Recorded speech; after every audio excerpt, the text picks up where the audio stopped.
بسم الله الرحمن الرحیم. السلام علیکم ګرانو کتونکو د مشرق ټي وي پروګرام پوختنہ کې تاسو ته هرکلی.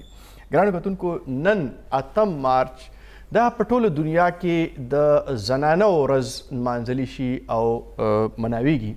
او د دې مقصد هغه دا دی چې د زنانو په هکله د ولس شعور بیدار شي، د زنانو سره چې کمزور زیاتی کیږي یا هغوی ته حقوق نه ورکولی کیږي یا هغوی ته موقع په لاس نه ورکولی کیږي، چې دغه یو شعور را بیدار شي د ولس هم د واکمنو هم، یعنی د حکومت د انتظامیې او د عام ولس هم، او د دې سره سره دا احساس په ولس کې پیدا شي چې زنانه دا د معاشرې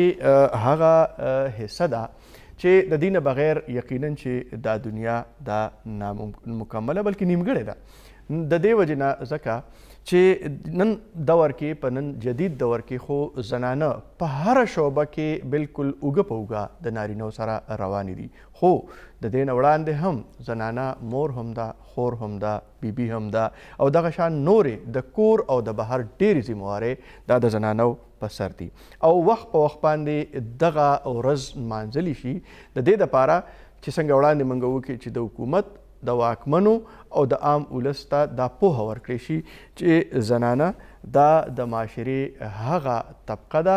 چې دا قومونه جوړوي، یقینا دا قومونه جوړوي. ګورو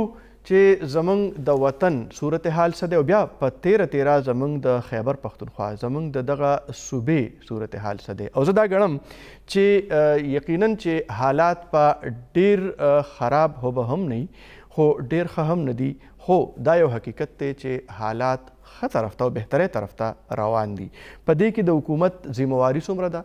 حکومت کردار څه دی، په دې کې عام وګړي څه کردار ادا کولی شي، او بیا چې یو فیصله شوې وه چې زنانو ته به اگر چې اعلان خو د 33% نمایندګۍ په پارلیمنت کې شوی او په هغې عمل ونه شو، خو بیا هم چې څه ناسې نمایندګي ورکړې شوې ده د هغې څومره فایده راوتې ده. او زموږ دغه زنانه څوک چې په پارلیمنت کې، په قومي اسمبلی، په سینټ کې، په صوبایي اسمبلو کې یا نن په بلدیاتي ادارو کې ناستې دي، هغې څومره فایده ورکړه زنانو ته او څومره پرمختګ شوی دی. او د دې سره سره دا به هم ګورو چې زنانو ته مسلې کمې راپېښې دي، کمې مسلې دي، کمې ستونزې دي او کم مشکلات دي چې په هغې باندې خبرې وکړو او د ولس او د حکومت توجه دې طرف ته راوګرځو. په دې باندې به خبرې کوو. موږ سره په سټوډیو کې ناست ډېرې محترمې او ډېرې قدرمندې مېلمنې د خیبر پښتونخوا د اسمبلی غړي ایم پی اے بیګم معراج ہمایون صاحبه موږ سره ناسته ده، د هغې هم ډېره مننه کوو چې موږ سره پروګرام کې شریک دي. بله مېلمنه موږ سره دینا صاحبه، دا هم د صوبایي اسمبلی غړي ده او تحریک انصاف سره تعلق دی، هغوی هم موږ سره ناست دي. د مسلم لیګ نون سره تعلق لرونکې د صوبایي اسمبلی غړي صوبیه شاهد صاحبه د ټلیفون د لارې موږ سره لږ شیبې شریکیږي، او د پېښور نوموړې صحافي، تجزیه کاره او په پېښور کې د آج ټلویزیون بیورو چیف محترمه فرازانہ علی صاحبه، هغه به د ټلیفون د لارې موږ سره په پروګرام کې شریکیږي. بیګم معراج ہمایون صاحبه، ټول ناول تاسو د صوبایي اسمبلی غړي هم یو، بیا په صوبایي اسمبلی کې چې کوم د ویمن کاکس په نوم باندې تنظیم د زنانو جوړ دی د پارلیمنټیرینز، د هغې تاسو چیرپرسن هم یې، د هغې مشره هم یې. کومه خبره چې کیږي چې یاره نمایندګي په پارلیمنت کې د زنانو او بیا په هغې باندې څه تر حده پورې بلکې کافي حده پورې په هغې عمل وشو، څه فایده راووته؟ ډېره مننه کاشف، زه تاسو بیا یو موقع راکړه په دې ورځ باندې. زه تاسو له مبارکي ورکوم او ټول زموږ چې کتونکي دي هغوی له مبارکي ورکوم د نننۍ ورځې. دا د عالمي د زنانو ورځ ده او موږ په دې ورځ باندې یو ځای شو او یو قسم بیا موږ خپل ځان له یاداشت ورکوو او چې څنګه تاسو وویې نو حکومت له او ټول ولس له دا یاداشت ورکوو چې زنانه چې دی یو ډېر اهم جز دی د ژوند او هغې نه بغیر چې دی ژوند ټول نیمګړی دی. سوسایټي که موږ وایو چې یو ترقي یافته معاشره دې جوړه شي، یو ویلفیر معاشره دې جوړه شي، نو هغې کې ټول نه لومبی رول چې دی کردار چې دی هغه د ښځو په کار چې هغې اسمبلی دننه تاسو خبره وکړه، نو دننه بالکل ډېر کار موږ کړی دی په دې 5 کالو کې، لا 5 برابر نه دي او 2-3 میاشتې پکې پاتې دي. خو چې کله نه موږ راغلي نو زما خیال تاسو په خپله هم منئ، د میډیا والا هم منئ حکومت هم مني نور ادارې هم مني چې دا ځل کوم ممبران راغلي وي هغه ډېر زیات اکټیو وي او ډېر کارونه شوي دي نور مقابلې سره د مخکینو اسمبلیز مقابلو سره وجه د دې دا نه چې موږ ډېر زیات قابل یو یا ډېر هوښیار یو یا پوهه هم ډېره زیاته ده خو چې وخت تېرېږي او جمهوریت چې د مضبوطېږي او موقع ملاویږي چې موقع فراهم شي نو بیا خلک زده کړه وکړي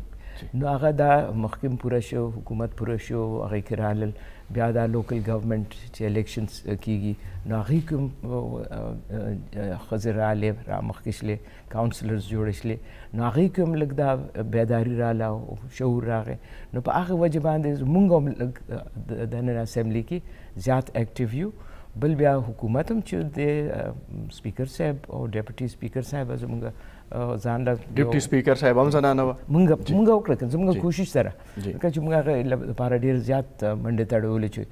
ښځه دې وګټي او سړی دې رانشي او بلکې مونږ کوشش هم دا کوو چې یو قانون داسې جوړ شي چې سړی سپیکري نو ښځه دې ډیپټي سپیکر یا ښځه سپیکر نو بیا سړی دې هغې چې دواړه یو پای دي که نه د ژوند نو په کار چې دغه شانتي چې الله جوړه کړې ده نو بیا هر ځای کې په کار چې جوړه مونږ نو ستاسو هغه دوره کوشش خو هغه هغې په ځای پرېښوده او هغه سینټ ته لاړه دا خو زمونږ کامیابي ده که نه همدا خو زمونږ کامیابي زمونږ ملګری وه زمونږ کولیګ وه سینټ ته خو به هسې م یو زنانه تله په دغه سیټ باندې ریزرو سیټ و په هغې خو به هسې م یو زنانه تله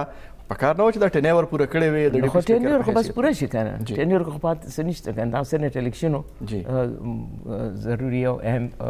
قدم و یو هغه وشو او سلړ هغه مخکې هغې دپاره مخکې ښه ځای چې و نو هغه سینټ و چې هلته لاړ شي هغې چې دلته 15 کاله کې څه زده کړه وکړل څه تجربه یې وشله دا به اوس هلته په کار راځي که نه چې هلته قانون سازي دینا صاحبه ستاسو خو تعلق د تحریک انصاف سره هم دی او نورې ذمهوارۍ هم د پارلیماني سیکرټري په حیث باندې هم ستاسو ذمهوارۍ شته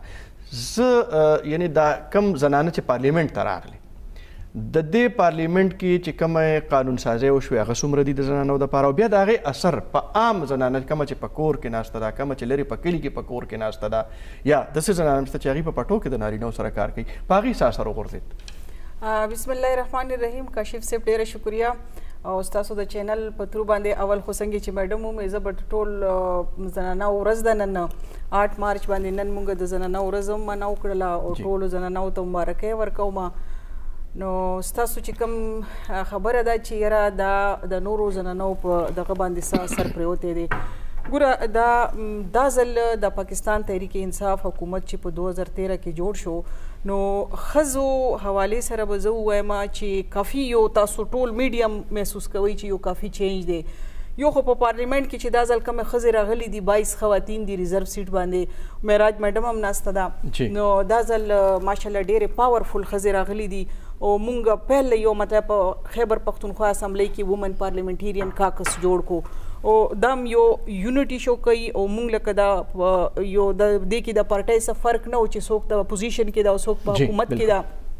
د 22 زنانه چې کوم ایم پی ای دغه ټول په یو پلیټ فارم شوې او مونږ د اول خو دام غټه خبره ده چې ته یو کاکس جوړ کړي دا په د کې پی کې پهله ځل جوړ شو معراج میډم سټارټ واخیستو مونږ ټول ورسره یو چین جوړ شو نو هغه د ښځو اواز مو اوچت کو که چېرته کې مطلب په مردان کې څه کېږي یا چېرته په ابټاباد کې یا په کوهاټ کې زنانو دپاره څه قسم ته تشدد او څه کېږي نو ټولو کې پهله چې کوم دی وومن کاکس اواز اوچتوي نو دا پارلیمنټیرین او لیډرشپ خو همدغه کاري چې هغه د حقوق دپاره او یا د ظلم دغه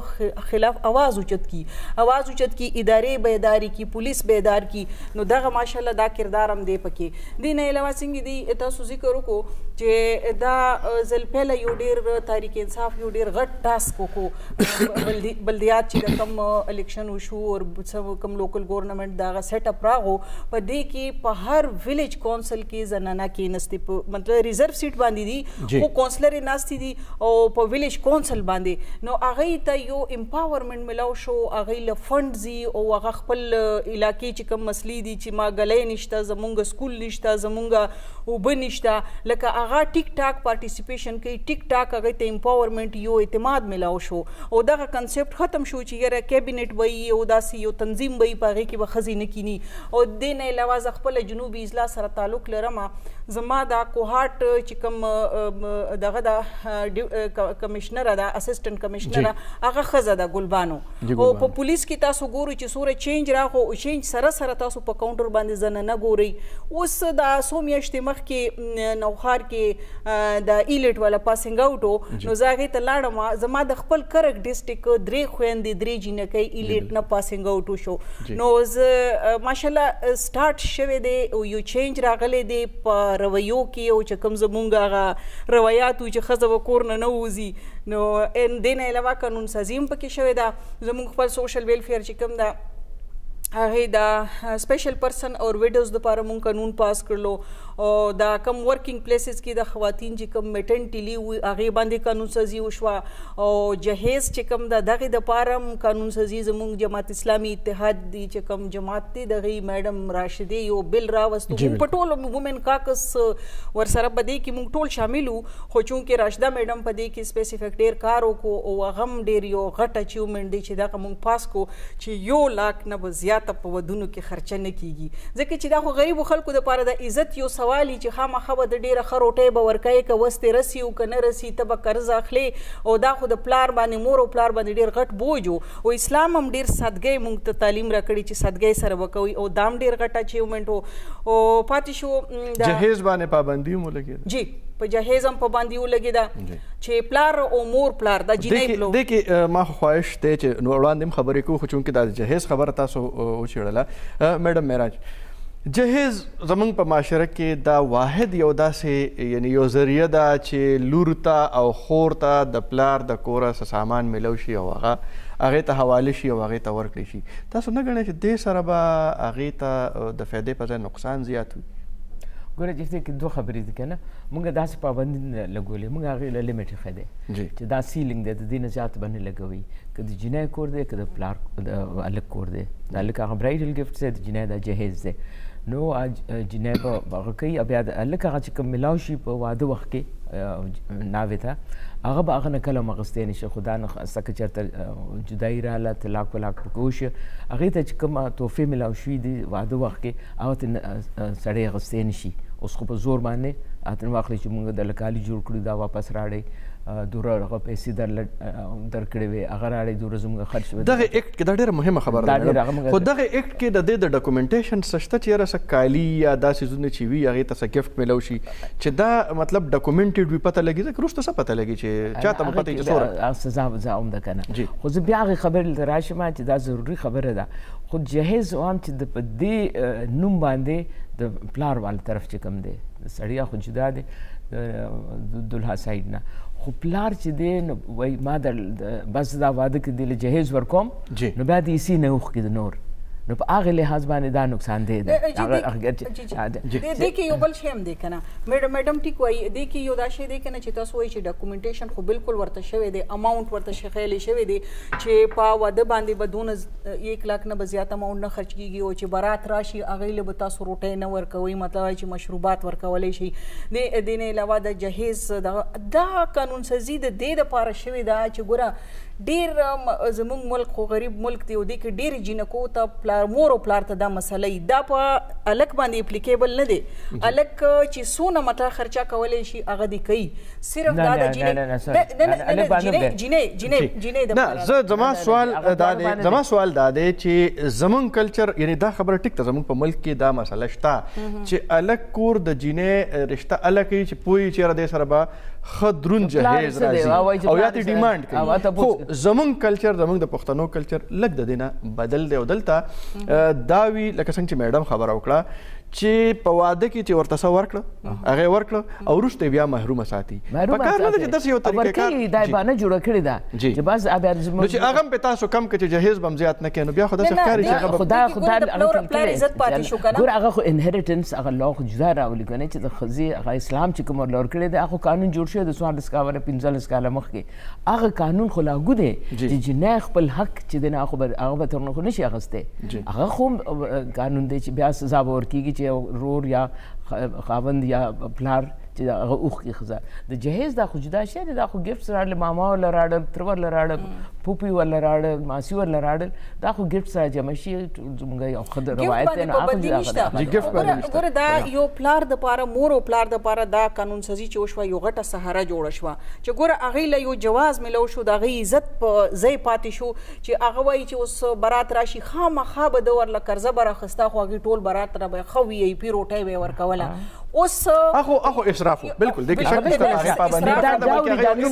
ایکسترا بوج خو زه ما خواهش دا دی چې دا کم قانون جوړ شوی دی چې زمونږ په کور کې ناستې زنانه زمونږ خویندې زمونږ میندې هغه لږ د قانون حوالې سره اویر شي او زما خواهش به چې لږ په دې باندې موږ ډیټیل سره خبرې کوو د دې سره سره په دې به هم خبرې کوو چې وومن کاکس جوړ دی نو آیا وومن کاکس د هغې فایده صرف پارلیمنټرین زنانو ته ده که نه په کورونو کې ناستو زنانو دپاره هم دا څه کوي او که نه کوي او بیا دغه قانون سازي چې کیږي په دې کې د زنانو خپل رول څه دی په دې باندې به ګرانو کتونکو وړاندې خبرې کوو او دا ډېره مهمه ایشو ده ځکه چې زموږ په کورونو کې ناستې زنانه هغوی ته پته هم ولګي چې قانون سازي شوې ده او د هغې دپاره شوې ده فایده یې څه ده او نقصان یې څه دی خبرې به کوو خو وخت د دمې شوی دی وړه شان دمه کوو بېرته راځو ګرانو کتونکو موږ سره اوسئ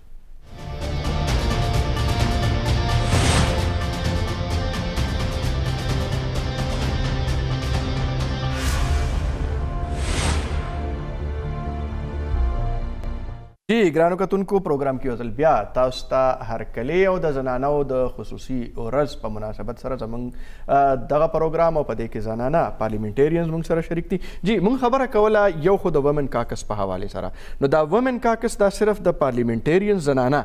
د هغې دپاره کار کوي او دا مې یو تاثر دی چې بس په دې کې صرف د بهر ملکونو چکري دي او ویزټ دي او سیر سپاټي دي که نه نور هم څه کوي دا خبره خو رښتیا د شروع خو موږ دغه دپاره کړې وه ځکه چې موږ ته ځان ډېر کمزوری لګېده ځان باندې خفه کېدو ډېر زیات چې څوک خو راته اړ وایي نه چې څنګه بهر معاشره کې زموږ حال دی چې سیکنډ ریټ سټیزن جو چې زماړې دا په څه باندې پوهېږي ښځې لا په څه باندې پوهېږي دغه شان دی په اسمبلي کې دننه چې دې له څه له ورله ټایم ورکړو تاسو مزې کوئ رالئ دا شکر نه کوئ چې اسمبلي ته رالئ هغه درته میلاو شو ټکټ درته میلاو شو ریزرو سیټس باندې بس راځئ یا خوشحالېږئ ښکلې ښکلې کپړې اچوئ تاسو میډیا والے به هم چې رالل نو چې رپورټ به م ورکوو نو زمونږ په هغه باندې شوز باندې خبرې دي زمونږ په فیشن باندې خبرې دي څنګه لپسټیک یې لګولي دي څنګه لګولي ای باندې مونږ چې دا خو څه کول پکار دي نازکه را یو ځای شو چې کوکس او آیډیا مونږ ظاهره ده فهمیده میرزا ریسپیکټیبل آنریبل هغې په نیشنل اسمبلی کې شروع کړو نو مونږ چې راځي مونږ دلته به جوړه کړو او ښه ده چې ټول کولیګس چې دی نه یو ځای شلل او خبره ومنله ما مونږ دا کوکس شروع کړ نو که تاسو وګورئ دا په 500 کالو دا زموږ دا ټینیور نو دې کې لومبي 3 کالو کې زموږ دا شانته خاص کنټریبیوشن نشته دی ځکه چې مونږ به هغه چې ډیبیټ بس شروع شي نو چې سړو به کومه خبره کوله بس مونږ یې په لاین باندې روان شلو چې کله نو کوکس جوړ شي بیا مونږ بحث مباحثه یو بل سره ناسته پاسته سوچ هم شروع کړو هغې نه پس مونږ کار شروع کړی دی او په 3 سطح باندې مونږ کړی دی اول خو خپل هغه د پلیټفارم باندې مونږ خپل اواز مضبوط کو په اسمبلی کې دننه او ځان کې ما کانفیډنس راوسته او خبره هم کولی شله او بیا دا لیکل هم شروع کړل قانون سازي هم شروع کړه ریزولوشن سیوا رالل کوېسچنز هغه دویم سطح باندې ورکینګ ویمن د ځکه چې مونږ وایو چې زنانه د راشي او په منصوبه بندۍ کې او د فیصله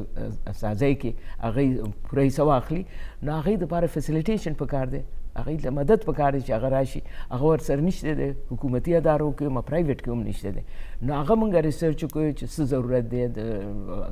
انالیسز هم وکړو د 3 ډپارټمنټس هلته پته ولګېده چې نه پالیسي شته دی نه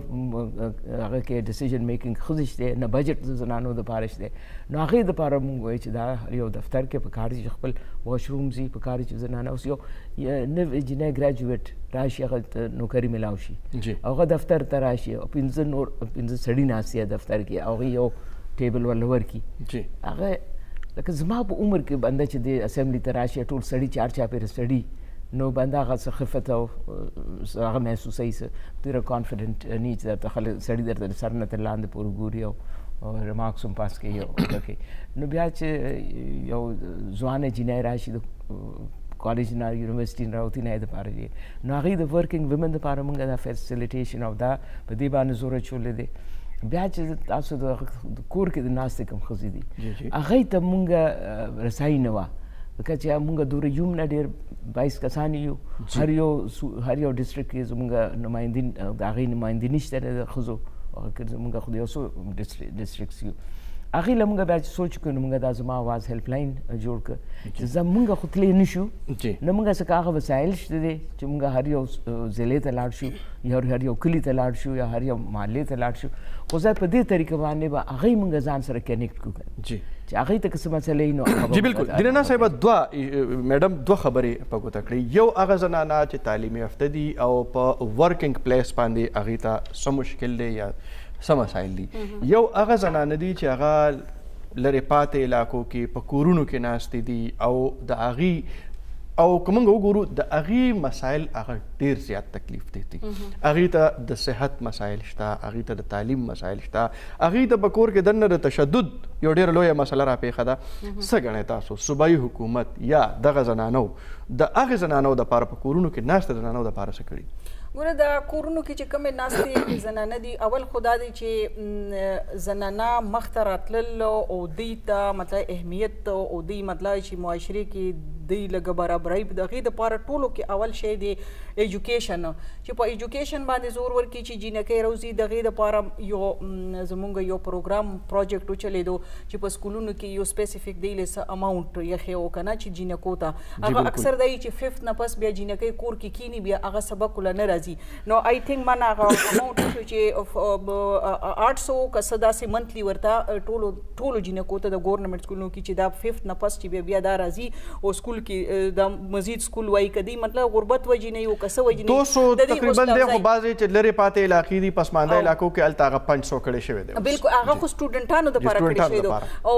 ټیچرز چې کوم فیمل ټیچرز دي هغه چې کوم لرې ایریا کې دي خپل ہوم سټیشن نه لرې دي او ریموټ ایریاز دي هغې له یې سپیسیفیک الاونس مقرر شو هارډ ایریا چې کم ده یا لرې ده بلکې دا وشو چې نیو سوره اپوینټمنټ کیږي او ایډجسټمنټ یې داسې وکړو چې کوشش یې وکړو چې دا جینکۍ په خپل ہوم سټیشن کې په خپل دغه کې جاب کوي ټیچرې او دین نه علاوه یو غټ چې کوم زه ډېره پرې خوشحاله یم زه د خپل حکومت دغه هغه دی فرسټ ټایم په کې پي کې کیډټ کالج جوړ شو په مردان کې ګرلز کیډټ بلکل یو تقریبا 3 ارب روپۍ باندې خرج شوي دي خبرې کوو خو موږ سره زموږ د پیښور بلکې که زه دا وایم چې د پیښور نه زموږ د وطن زموږ د پاکستان نوموړی صحافي او هغې ته دا اعزاز هم حاصل دی چې هغه په دغه وطن کې ړومبنۍ د یوې ادارې د یو نیوز ارګنایزیشن د هغې بیورو چیف ده او بیا په موږ وګورو زموږ په دې سیمه کې په وار زون کې هغې کار کړی دی او دا څومره د ترهګرۍ لهر چې تیر شو هغې دلته کار کړی دی فرازانه علي موږ سره د ټلیفون د لارې پروګرام کې شریک ده السلام علیکم فرازانه وعلیکم سلام جی فرازانه تاسو ته په هرکلی وایم بیگم معراج ہمایون صاحبه او دینا صاحبه موږ سره پروګرام کې شریک دي او نن ورځ د زنانو دا مناویږي په ټوله دنیا کې په ټوله نړۍ کې نو یو خو د یو صحافي زنانه صحافي په حیث باندې ستاسو د دې سیمې زنانه چې ګورئ هغې ته څه مسایل او څه مشکلات راپېښ دي او څه ګڼئ تاسو حکومت هغې ته توجه کوي که نه کوي کاشف الدین صاحب ټول نو مخکې خو تاسو ډېره مهرباني چې تاسو مونږ دلته عزت ورکړی دی چې زه خپل خیالاتو اظهار وکړم او تاسو چې میلمان ناست دي هغې ته هم سلامونه تاسو چې کوم سوال دی اخري جواب خو دا دی چې هغې جواب مثبت کې دی 1997 کې چې کله ما دا جرنالیزم سټارټ کړی و هغې نه اوسه پورې چې 20 ایئرس کې زه ګورم هغې کې تبدیلي خو ډېر زیات راغلی دی او مثبت تبدیلي راغلی دی دا بل هغه شی دی چې هغې رفتار هغه نه دی چې کوم پکار دی تاسو وګورئ چې 10 کالو کې یو طرف خو ټیرریزم ډېر زیات و بل طرف خواتین یا اوورال په ایشوز باندې قانون سازي هم ډېر ښکلی شوی دی نہ صرف پاکستان پیپلز پارٹی حکومت کے بیا 18ویں ترمیم نه پس چې وګورئ تاسو صوبو کې چې کومه هغه شی راغلی دی هغې نه پس هغې خپل لیول باندې قانون سازي کړی دی او ډېر ښکلی قانون سازي کړی دی او هغې کې دا هم شی دی چې ډېر څیزونه پاتې هم شوي دي زه خو خیر دلته چې کومه زموږ پارلیمنټیرین ناست دي هغې ته وایم چې ټول نه اهم چیز چې کومه پاتې دی پکار دا چې هغه پاتې نشي دا ولې چې ډیر کم پاتې شوی دی او هغه د ډومestic violence bill هغه قانون جوړېدل پکار او هغه ډومestic جی فرزانه هغه ډومestic violence ډیر وخت نه د سماجی بهبود محکمې او د قانون محکمې ترمنځ زیرازي او هغه اسمبلی ته پیش کیږي نه جی بالکل آگے کے ٹول نہ غٹ غلطی خو تحریک انصاف حکومت کے دی مخلوق حکومت دے خیر جماعت اسلامی پکے دے اور آگی ٹول نہ غٹ غلطی لوئی غلطی خدا شوی وہ جدی آلتا اسلام آباد دا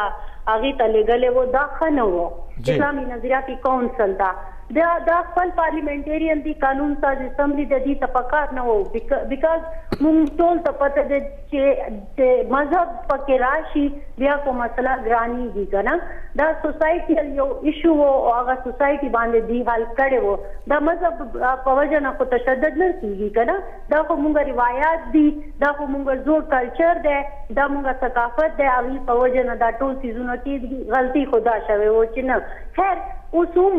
پکار ده چې څونه میاشت پاتې دي او هغې کې ډېر زیات دي کاروم کړی دی اگر چې هغې کې اوس هم داسې پوینټس دي چې هغې باندې زما اعتراض شته او دا محکمه قانون او پارلیمنټریان وایي چې هغه اعتراضات چې کومه تاسو وو هغه مونږ حل کړي دي مونږ به ګورو چې ډرافټ چې مخامخ راشي پکار دا دی چې دا وشي دا ډومestic violence bill چې دی دا یو شی دی دی نه پاتې دی لیکن اوورال چې مونږ ګورو ما ته څیزونه صحیح ښکاري بیا وایم چې رفتار کم دی رفتار زیات پکار وو مونږ ډېر قابلان پارلیمنٹیرین اسمبلی کے ناشتے دی خیبر پختونخوا اسمبلی دے یا مرکز دے لیکن کار دونوں نہ کیږي بعض اوقات پولیټیکل مسله هي څنګه چې دا ډومestic violence bill وګوره چې تیر حکومت نه هم پاتې شوی دی دی نه هم پاتې شوی دی او لانجه سره مذهب پکې لانجه جوړ کړی دی زه خو صفا وایم دا یېرېږي زه خو نه یېرېږم چې تاسو مذهب کې هر شی واچولی دی او یو دوه مذهبي پارټیونو ته دا شی ورکړی دی دا به څنګه کېږي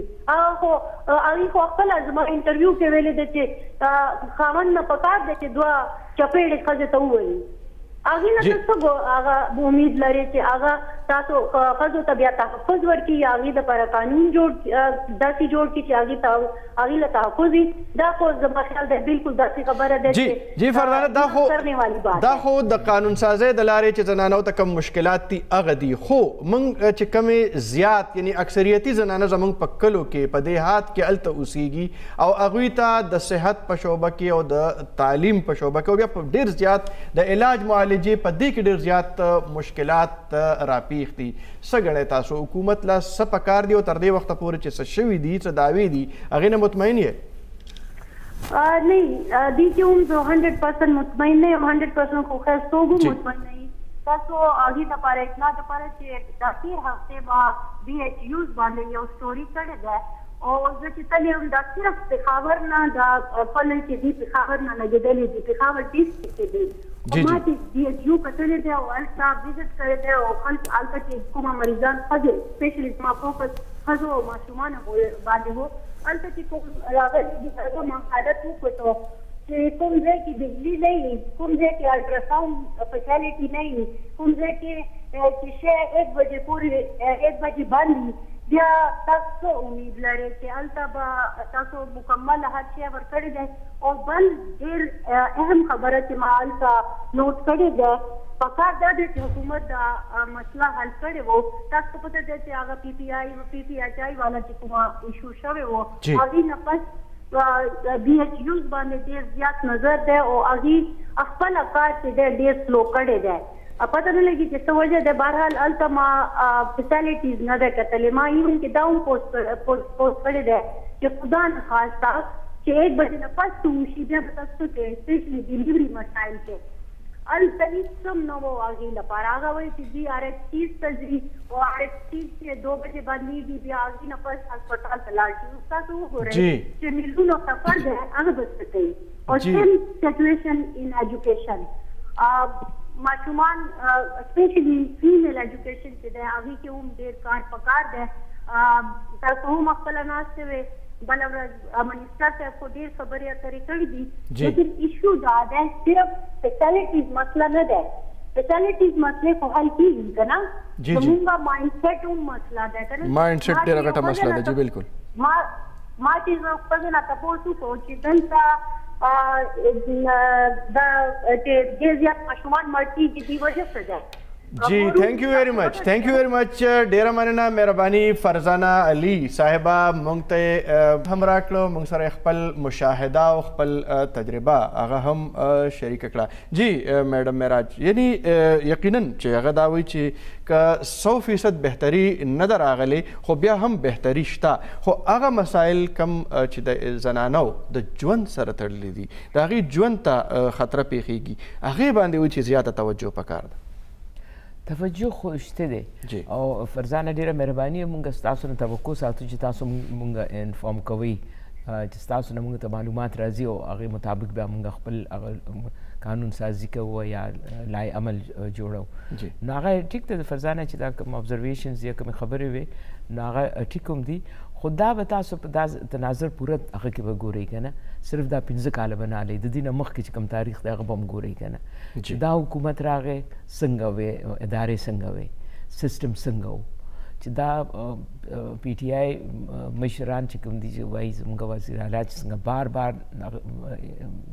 یادداني ورکوي او نشاندهي کوي چې مونږ راولي ماته ګوډې ادارې وې تاسو په خپله سوچ کوئ چې سکولونو کوالټي به څنګه ښه کېده ماشومان نه راتلل ابسنټیزم څومره ډېر ټیچران نه راتلل چې هغې 8,000 پورې نوي استادان واغوستی شول دومره کمي واله اوس هم پوره شوي نه دي نو هغه پوره کول او وسایل شته دی نه هلته چې دی نو فیډرل ګورنمنټ سینټر چې دی نو هغه زموږ هغه حصه هم نه راکوي پوره راله نو چې دې ته بیا وګورئ نو بیا ډېر څه شوي دي په دې حکومت کې جی دوه خبرې اخر کې یو خو وړاندې هغې د ډومسټک وایلنس چې کوم بل دی هغې حوالې سره وکړه په دې باندې به هم خبرې کوو بل یو خبره مهمه هغې دا وکړه چې یو مایند سیټ دی دا به تبدیل کول غواړي دا به بدلول غواړي دې دپاره څه پکار دي او د حکومت څه ذمواري ده بیا زموږ چې کوم غیر سرکاري تنظیمونه دي هغې دې دپاره څه کوي او د عام ولس څه ذمواري دي په دې باندې به وړاندې خبرې کوو میډم سره هم خبرې کوو خو یو ځل بیا وخت دمې شوی دی وړه شان دمه کوو ګرانو کتونکو بیا واپس راځو او دغه ایشوز باندې به خبرې کوو تاسو موږ سره اوسئ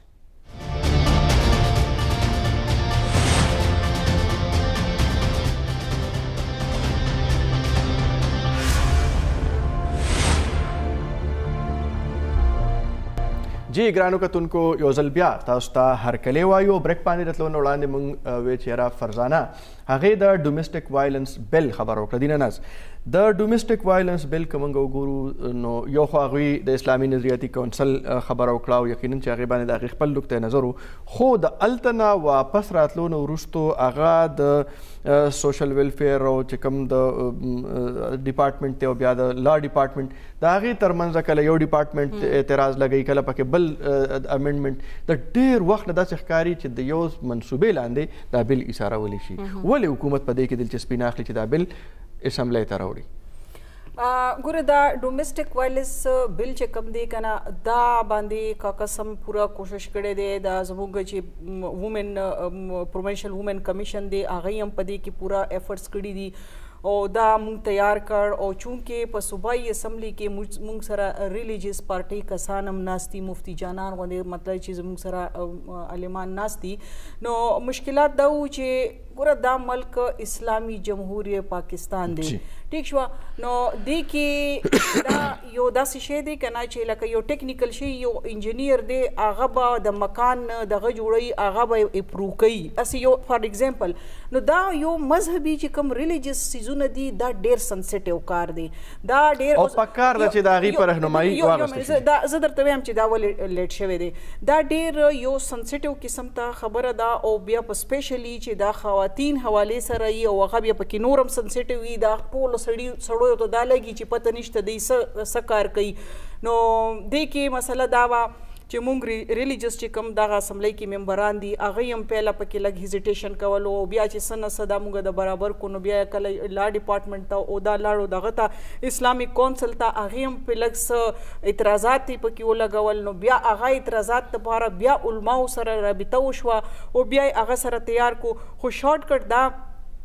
چې دا اسمبلی ته رانغو ځکه چې مونږ دا داسې یو سنسټیو غوندې دغه په دې ته زموږ د میل ممبران چې کوم دي دونه زیات هغې ته ویلینګ نه و او دونه توجه هم نه ورکوله او چونکې میجارټي مونږ سره د ریلیجیس مایند کسان دي او هسې هم زموږ صوبه چې کومه ده تاسو ته پته ده چې دلته کې ماحول لږ بل شان دی په پنجاب او په سند کې بل شان دی انوایرمنټ لږ بل شان دی که نه رسم و روایات نو دغسې که موږ د ریلیجیس مایند خبره کوو نو زموږ مذهب خو زنانو ته ډېر زیات حقوق ورکړي دي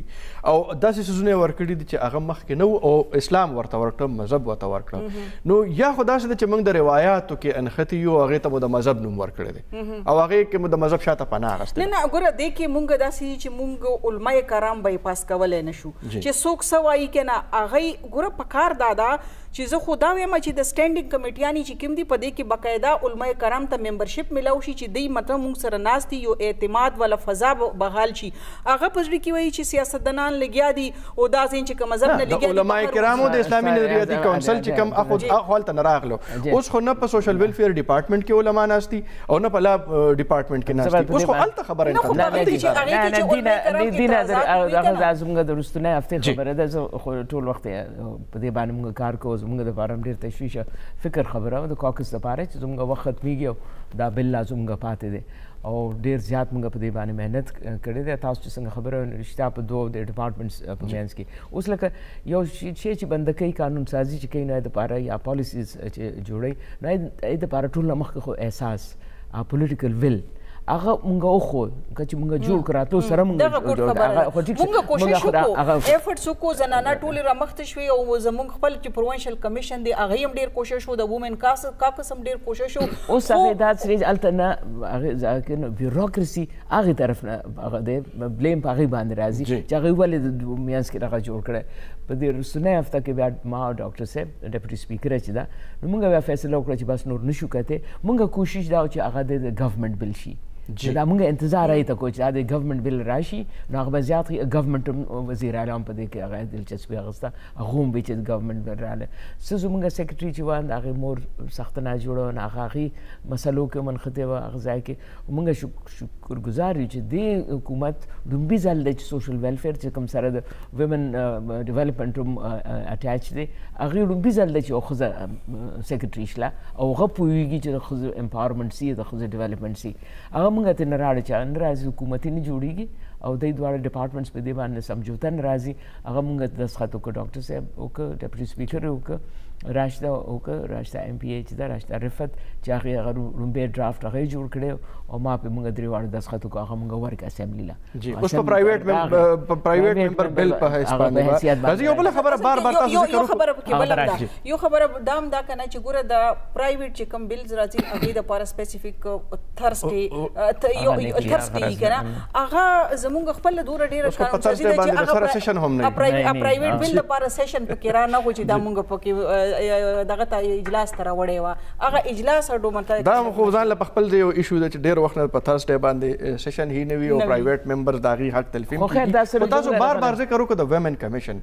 ویمن کمیشن خو چېرته مونږ ته یعنې په دې صوبه کې مونږ د اسپتالونو ذکر وکړو ایون په جیلونو کې زنانو چې کوم د هغې چې کوم سیکشن دی هلته کې هغې ته مسایل شته په مختلفو ځایونو کې زنانو سره زور زیاتي ویمن کمیشن مونږ ته چېرته په نظر نه راځي او د هغې چیرپرسن هغه مونږ ګورو هغه اکثر په اسلام آباد کې ناسته وي بل میډم موږ ته داسې ښکاري چې دا څومره تنظیمونه چې جوړ دي د زنانو په نوم باندې د هغې مشرې د هغې مشران هغه داسې نمایشي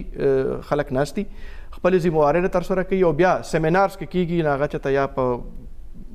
ایر کنډیشن حالونو کې کېږي په غټو غټو په کار نه ده چې دا څیزونه راواغستی شي او دا لرې پاتو علاقو ته هلته د زنانو سره خبرې وشي نه دا تاسو ته نه ښکاري خو وومن کمیشن چې کوم دی دا د یو د سوشل ویلفیر انډر د وومن ډیولپمنټ هغې دا برانچ دی نو پروینشل وومن کمیشن چې کوم دی دا تقریبا بس څلور ډسټرکټ پاتې دي په هر ډسټرکټ کې زمونږ د وومن کمیشن برانچز دي زمونږ هلته کې ممبرز اخیستي دي هغې په ترو باندې دی یو کار کوي خو لیکن تاسو دا وایي چې سپیسیفیک د دې ډیوټي څه ده ګوره زمونږ سره چې کوم د زنانو دغه دي دارالمان دي دا هغې کې ټیک ټاک چکر وخي هغې ایشوز ګوري هغه هم د سوشل ویلفیر انډر دي خو لیکن پروینشل کمیشن چې کوم ده هغه دې کې کار کوي خو مخکې هم وومن پروینشل کمیشن و هغې خو بالکل پته نه لګېده دوی خو بیا هم څه سیمینار وکړي لکه څنګه تاسو وایي یو اسلام آباد کې وکړي خو وایي تېرو ورځو کې یوه مسله مخې ته راله یوه پیغله زنانه په حیات آباد کې هغه یو خبره بله کومه ګوره تاسو دا خبره وکړه که نه چې اسلام آباد کې ناستئ زه چې کوم دا حکومت کې کوم فیکټ دي هغه به زه خامخا وایم په دې شي زما هم څو ځله اعتراض دی چې ګوره دا صوبې حوالې سره چې کمې عهدې دي که د پروینشل وومن کمیشن پریزیډنټه ده یا د ان ای پوزیشن وي هغه په کار دا ده چې هغې ښځې له میلو شي چې په صوبه کې ناستئ په خلکو منځ کې ناستئ په هغو ښځو کې کینی پاسي اوس یو ښځه ده هغې تعلق د خیبر پښتونخوا نه ده خو هغه سیټل په اسلام آباد کې ده تاسو عهدې ورکئ هغه چېرته راځي انده راځي بالکل دغه دا غلط کار دی دا زه وایم یو خو د ډي ای خان یو واقعه مخې ته راغلې وه بیا په دغه حیات آباد کې یوه پیغله جینۍ مطلب هغه د نشې ښکار وه هغه پولیس ونیوله بیا هغه عدالت ته راوستی شوه عدالت کنفیوز چیرې هغه دارالامان ته ولیږو نه دارالامان ته هغې وی چې موږ سره اختیار نشته بیا دلته یو پرایویټ هسپتال کې هغه راوستی شو الخدمت هسپتال ته او هلته د هغې علاج شروع شو یوه اداره پولیس وی موږ نه واخلې عدالت مجبور و جج صاحب وی چې زه خو دې کیسه نشم کولی جیل وی موږ له ما راکوي دارالامان ته د لیږلو هغې وی چې موږ سره اختیار نشته یعنې په داسې حالاتو کې خو پکار ده چې روزانه نه بیا دغسې مخصوص حالاتو کې خو دغه ویمن کمیشن یا د زنانو چې د بهبود کمې ادارې دي پکار ده چې هغه مخې ته راشي او دغه څیزونو کې هغې خپله ذمهواري پوره کړي زموږ چې کوم کاکس دی زموږ کاکس سنټرل جیل دوره کړې ده دا زموږ په خپل یو پلان جوړ کړی و چې موږ به دغه کوو هغه د سوشل ویلفیر او د یو ریسرچ شوی دی موږ لاړو جیلونو کې موږ کتلي چې یاره ښځو ته څه مسلې دي دا میډم ناسته ده دوی زموږ خپل یو دغه ډیلیګیشن جوړ کړی و چې تاسو به مطلب چې جیلونو کې ګورئ زموږ کوم پارلیمنټیرین دي هغه لاړي دي هغه یې کتلي دي او هغه چې کومې مسلې دي هغه موږ ریپورټ کړي دي چې یاره دلته کې دوی ته دغه مسلې دي څه داسې خاص غټې مسلې تاسو څه په ګوته کړې هغې دپاره ګوره هلته کې د ښځو دپاره یا به د ځای کمی و یا به پکې هغې ته نور هم ډېر سټرس و نو هغه کانفیډنشل هغې ښځې وې زنانه وې خپله کې هغې نو هغه مونږ چې کوم دي جیل خجالت زموږ منسټر دی هغې ته هغه رپورټ مونږ لیږلی دی نو هغې کې کافي بیا بهتري راغلی ده جی میډم معراج دا د کمیشن ته بیا واپس راځم چې دا تاثر بیا غلط دی چې کمیشن څه نه کوي او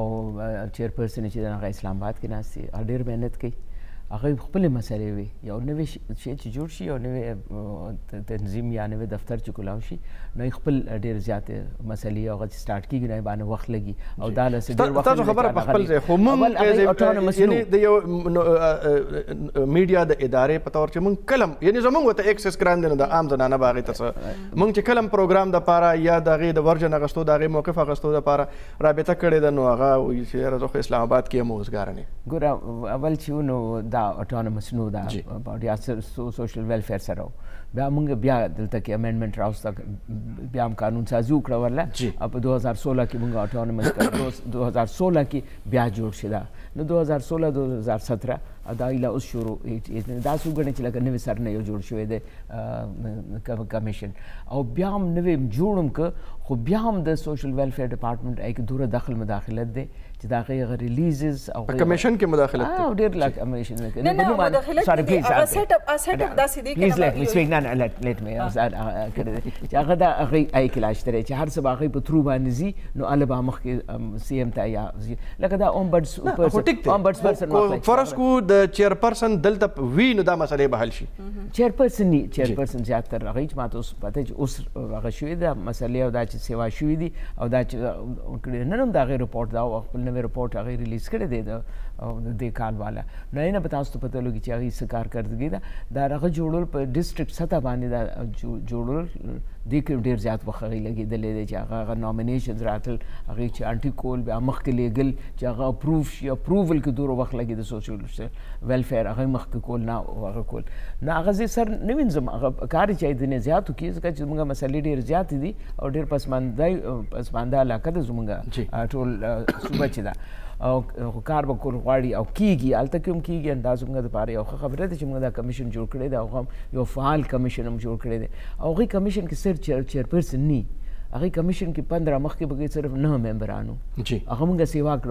15 شلل چې زیات هغه راشي ممبران او میټینګز کېږي او زیات پته لګي هم مختلف علاقو نه راشي. بیا هغې څه کاړو آفس کې څوک نو 2 کسان ورڅکه نو 2 کسان به چرته ځي او 2 کسان به څه کوي او هغه هم انټرینډ دي زموږ خلک. ته پته چې صبح کې زموږ پروفیشنل خلک هم ډېر زیات کمې دی ځکه چې تعلیم دغه شانتې حال دی. نو دا آیډیاز چې احساس بنده ته وشي چې زه کوم ځای کې وروسته یم او هغې باندې بیا هغه پالیسي جوړه شي. زموږ لوی کار چې کوم کړی دی هغه کمیشن هم چې کړی دی په 2014 کې کمیشن چې ویمن امپاورمنټ پالیسي جوړه کړه یو صوبه کې نه دا کمیشن دلته کې جوړه کړې ده. جی وخت ډېر زیات کم دی او زما به خواهش وي چې د عام یعنې زنانو دپاره ستاسو نه یو پیغام واخلم چې دغه زنانه هم راړوان دي شي د خپل حق دپاره او د خپلو ذموارو دپاره هم. څه وایې تاسو ته موږ چې په کور کې ناستې زنانه دي هغې دپاره پیغام ستاسو څه دی؟ زه خو به د فیض احمد فیض صاحب هغه دغه ورته وایم چې بول کې لب آزاد تیرې دا ژبې خولم چې ګنډلې ده دا لږ خوله کلاو کوي خپل ځان باندې یقین او اعتماد پیدا کوي. تاسو له خدای ډېر ښکلی جوسه هم درله درکړې ده سوچ هم درله درکړې دی. ستاسو چې کوم خواهشات دي هغه مخکې راولي او هغې دپاره کار شروع کوي. راځئ موږ سره ملګري شئ چې موږ دلته منډې تړې وو ستاسو دپاره کوو. تاسو خپل کور نه سټارټ واخلئ خپل ماشومان سره خپل فیملی سره هلته نه سټارټ واخلئ چې ښځو ته خپل حقوق ملاو شي. جی دینا نن خو اسې هم د زنانو ورځ ده او دا ستاسو په چینل باندې زه اول چې کوم پیغام ورکوم دا زه میندو له ورکوم. ګوره اکثر دغه دي چې میندې چې کوم دي هغه په خپل کور کې خپل لوڼو مطلب چې زوی کې فرق نه لري او د خپل لوڼو ته داسې یو اعتماد ورکړي ایجوکیشن دی ورکړي چې هغه په هر یو فیلډ چې کوم دی هغه ریسپیکټیبل دی خو د خپل لوڼو له اعتماد ورکړي. او بل خویندو ته زما یو دا پیغام دی چې ګوره عزت او خپل اهمیت او د زنانو حق دا ته غواړه ما ته چې ته اواز وایي یا ته ځان مظلوم مه شو کوه. ته خپله پرسنالټي داسې جوړه که چې وخت سره سره ستا عزت ستا کردار خپله عزت جوړوي. جی ډېره مننه کوو د بیګم معراج همایون صاحبه دینا ناز صاحبه د فرازانہ علي چې موږ سره په پروګرام کې شریک شو. یقینا چې د زنانو ایشوز هم ډېر زیات دي مسلې ډېرې زیاتې دي مشکلات ډېر زیات دي او په دومره لنډ تنګ وخت کې د هغې احاطه نه کیږي. بیا به هم موږ په دغه ایشوز باندې همدغه ماهرینو سره دغه پوهانو سره کینو خبرې اترې به کوو او یقینا چې دغه پیغام د زنانو دپاره چې راپاسي خپل حق وپیژني او د هغې دپاره خپله حوصله هم پیدا کړي او د هغې دپاره د کار کولو یو عزم وکړي یو اراده وکړي. اوس د پروګرام وخت ختم دی اجازت راکړئ. د الله پامه.